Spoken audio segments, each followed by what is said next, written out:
Hello friends, welcome to இது நம்ம சமையலறை. நம்ம சமையலறையில் இன்றைக்கி மட்டன் தால்ச்சா எப்படி செய்கிறதுன்னு பார்க்க போகிறோம். அதுக்கு முன்னாடி நம்மளோட சேனலை சப்ஸ்கிரைப் பண்ணிடுங்க, கூட இருக்கிற பெல் ஐக்கனை ப்ரெஸ் பண்ணிடுங்க. ஃபஸ்ட்டு தால்ச்சாக்கு துவரம் பருப்பை வேக வச்சு எடுத்துக்கிறேன். நான் 200 கிராம்ஸ் எடுத்திருக்கேன். இது காப்படியால் ஒரு கிளாஸ் எடுத்திருக்கேன். இப்போ இதை ஒரு குக்கரில் ஆட் பண்ணிவிட்டு இதை நல்லா வாஷ் பண்ணி எடுத்துகிட்டு வந்துக்கிறேன். இப்போ இதை வாஷ் பண்ணதுக்கு அப்புறமா 1.5 கிளாஸ் தண்ணி ஆட் பண்ணி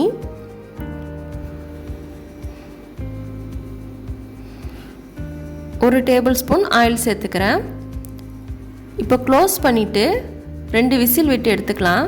தால்ச்சாக்கு என்னென்ன தேவையான பொருள் பார்த்துக்கலாம். 2 வாழைக்காய், 2 உருளைக்கிழங்கு, 1 கேரட்டு, 1 சவுசவு, 3 கத்திரிக்காய் எடுத்திருக்கேன். மல்லி புதினா ஒரு கைப்பிடி அளவு, 2 தக்காளி, 2 வெங்காயம், 2 பச்சை மிளகாய் எடுத்திருக்கேன். ஒரு பிடி கருவேப்பிலை, பெரிய லெமன் சைஸ் அளவுக்கு புளியை கரைச்சி எடுத்து வச்சுருக்கேன். 1/4 கிலோ மட்டன் எடுத்திருக்கேன். 3 டேபிள் ஸ்பூன் இஞ்சி பூண்டு பேஸ்ட்டு, 4 டேபிள் ஸ்பூன் மல்லித்தூள், 2 table spoon garam masala, 1/2 table spoon மஞ்சள் தூள், 2 டேபிள் ஸ்பூன் மிளகாய்த்தூள், பட்டை, கிராம்பு, ஏலக்காய் தாளிக்கிறதுக்கு. அடுத்தது காய்கறியெல்லாம் கட் பண்ணி எடுத்துக்கணும். காய்கறியெல்லாம் கட் பண்ணி எடுத்துக்கிறேன். காய்கறி கட் பண்ணும்போது கொஞ்சம் பெரிய சைஸாக கட் பண்ணி எடுத்துக்கணும்.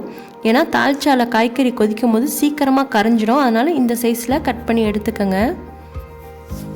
பாத்திரத்தில் தண்ணி வச்சுக்கிட்டு தான் நான் காய்கறியெல்லாம் அதில் கட் பண்ணி போடுறேன். அப்போ தான் உங்களுக்கு கத்திரிக்காய், உருளைக்கிழங்குலாம் கலர் சேஞ்ச் ஆகாமல் இருக்கும். அதனால தான் இந்த மாதிரி கட் பண்ணி போட்டுக்கிறேன்.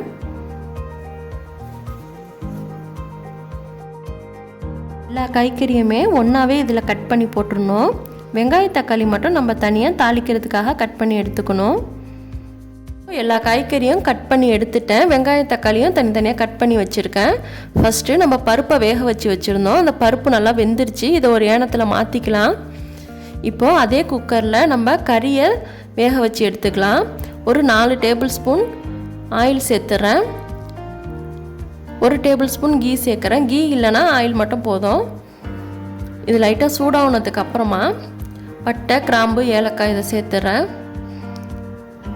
இது லைட்டாக பொரிய ஆரம்பித்ததுக்கப்புறம் வெங்காயத்தை இதில் ஆட் பண்ணிக்கிறேன். வெங்காயத்தை சேர்த்துட்டு நல்லா வதக்கி விட்டுக்கணும்.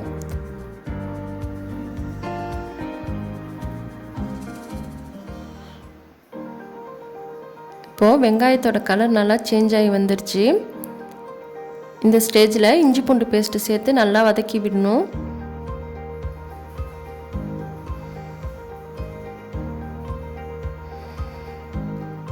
இது 1 நிமிஷம் வதங்கினதுக்கு அப்புறமா தக்காளி சேர்த்துக்கிறேன். தக்காளி, பச்சை மிளகா ரெண்டுத்தையும் ஒன்றாவே சேர்த்துட்டு 1 டேபிள் ஸ்பூன் சால்ட்டு சேர்த்துக்கிறேன். எப்போதுமே நம்ம தக்காளி சேர்த்த உடனே சால்ட்டையும் சேர்த்துடணும். இப்போது வெங்காய தக்காளிலாம் நல்லா வதங்கிடுச்சு. இது வதங்கினதுக்கு அப்புறமா ஸ்பைசஸ்லாம் ஆட் பண்ணிக்கிறேன். 1/2 டீஸ்பூன் மஞ்சள் தூள், 2 டேபிள் ஸ்பூன் மிளகாய்த்தூள், 1/2 டேபிள் ஸ்பூன் கரம் மசாலா. கரம் மசாலா இல்லைன்னா மிளகு ஜீரகத்தூள் சேர்த்துக்கலாம். இது லைட்டாக வதக்கி விட்டதுக்கு அப்புறமா இதில் கறியை ஆட் பண்ணிக்கிறேன். நான் கறி கொஞ்சம் முள்ளு கொழுப்புலாம் சேர்ந்த மாதிரி தான் எடுத்திருக்கேன். ஏன்னா தால்ச்சாக்கு இந்த மாதிரி சேர்க்கும் போது தால்ச்சா ரொம்ப டேஸ்ட்டாக இருக்கும்.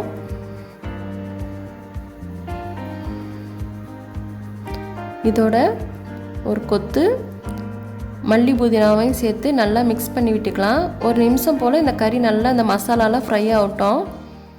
இப்போ இதில் 1 கிளாஸ் வாட்டர் சேர்த்து இதை க்ளோஸ் பண்ணி ஒரு 5லேருந்து 6 விசில் விட்டு இந்த கறியை வேக வச்சு எடுத்துக்கணும்.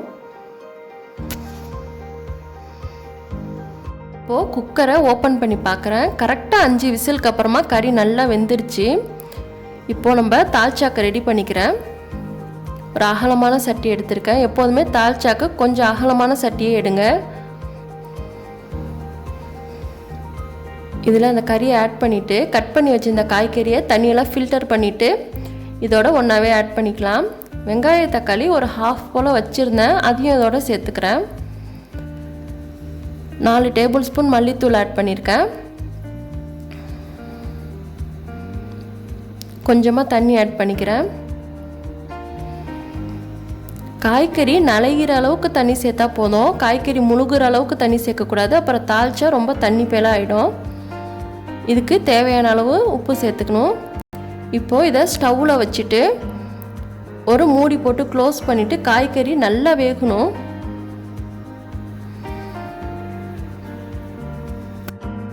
சரியாக 15 நிமிஷத்துக்கு அப்புறமா இதை ஓப்பன் பண்ணுறேன். இப்போது காய்கறிலாம் நல்லா வெந்திருக்கு.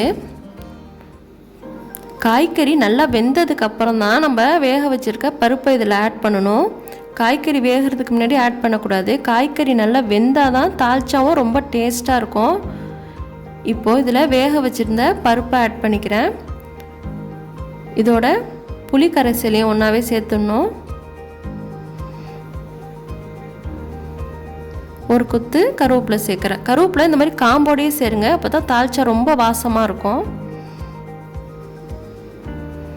ரொம்ப திக்காக இருக்க மாதிரி இருந்தால் கொஞ்சமாக தண்ணி சேர்த்துக்கிறேன்.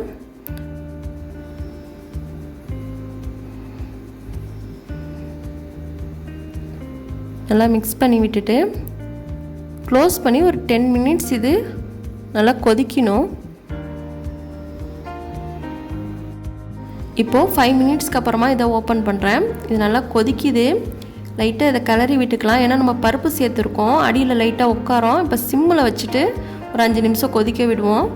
இப்போ நல்லா மிக்ஸ் பண்ணிவிட்டு க்ளோஸ் பண்ணி ஒரு 5 மினிட்ஸ் கொதிக்கிட்டோம். இது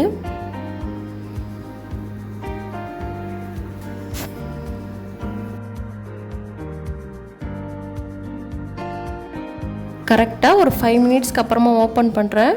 நல்ல கமகமன்னு வாசத்தோட தால்ச்சா ரெடி ஆகிடுச்சு. இந்த மாதிரி சுற்றி ஆயிலாம் பிரிஞ்சு வந்துடும். இதோட ஸ்டவ் ஆஃப் பண்ணிட வேண்டியதான். கண்டிப்பாக உங்கள் வீட்லேயும் ட்ரை பண்ணி பாருங்கள். கெஸ்ட்டெலாம் வரும்போது இது ரொம்ப யூஸ்ஃபுல்லாக இருக்கும். கண்டிப்பாக ட்ரை பண்ணுங்கள். இது என்னோடய ஃப்ரைடே லன்ச் மெனு தான். இதை தான் உங்கள் கூட ஷேர் பண்ணியிருக்கேன். தால்ச்சாக்கு கீ ரைஸ் தான் அட்டகாசமான காம்பினேஷன். இதோட சிக்கனும் ஃப்ரை பண்ணியிருக்கேன். இதே மாதிரியே உங்கள் வீட்லேயும் கண்டிப்பாக ட்ரை பண்ணி பாருங்கள். ரொம்ப சூப்பராக இருக்கும். இந்த டிஷ் உங்களுக்கு பிடிச்சிருந்துச்சுன்னா மறக்காமல் நம்மளோட சேனலை சப்ஸ்கிரைப் பண்ணிடுங்க. கூட இருக்கிற பெல் ஐக்கானே ப்ரெஸ் பண்ணுங்கள். லைக் பண்ணுங்கள், ஷேர் பண்ணுங்கள், கமெண்ட் பண்ணுங்கள். தேங்க்யூ.